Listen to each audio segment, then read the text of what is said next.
Hi అండి, welcome back to my channel. ఇంకా evening snacks కింద ఎగ్ బజ్జీ చేద్దామని అంటే చాలా రోజులు అవుతుందన్నమాట చేయక.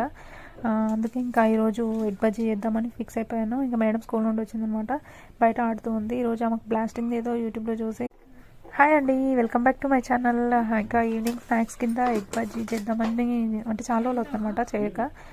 అందుకే ఇంకా ఈరోజు ఎగ్ బజ్జీ చేద్దామని ఫిక్స్ అయిపోయాను. ఇంకా మేడం స్కూల్ నుండి వచ్చిందనమాట, బయట ఆడుతూ ఉంది. ఈరోజు ఆమెకు బ్లాస్టింగ్ ఏదో యూట్యూబ్లో చూసి నేను ఒకటి ట్రై చేశాను, పర్లేదు బాగానే ఉంది. అది స్టార్టింగ్ వేసాను కానీ అది వీడియో అంతా సెట్ అవ్వట్లేదు, మళ్ళీ లాస్ట్ వేసాను. అయితే ఇంకా వచ్చింది, ఆడుతుంది, ఇంకా ఫ్రెష్ అప్ అయి బయట ఆడుతుంది అనమాట. ఇంకా ఆమెకి స్నాక్స్ చాలా రోజులు అవుతుంది ఏం ప్రిపేర్ చేయట్లేదని ఎగ్ బజ్జీ చేశాను. ఇంకా మీరు మీ మీ పిల్లలకి ఏం స్నాక్స్ పెడతారు ఈవినింగ్ రాగానే, వాళ్ళతో మీ టైం ఎలా స్పెండ్ చేస్తారో కామెంట్ చేయండి. ఆమెకు పెయింటింగ్ అంటే చాలా ఇష్టం అనమాట. లాస్ట్ టైం ఇట్లా బయటకు వెళ్ళినప్పుడు ఇంకా బుక్ స్టాల్లో చూసిందనమాట, పెయింటింగ్ కావాలి అని అడిగితే మా ఆయన సర్ప్రైజ్ కింద తీసుకొచ్చి ఇచ్చాడు. అడిగిన చాలా రోజులకి ఇచ్చాడు, వెంటనే తీసుకురాలేదు. అయితే ఇంకా ఇదే చెప్పాను కదా బ్లాస్టింగ్ అని.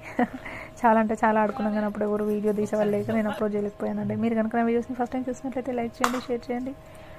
ఉంటాను, బాయ్.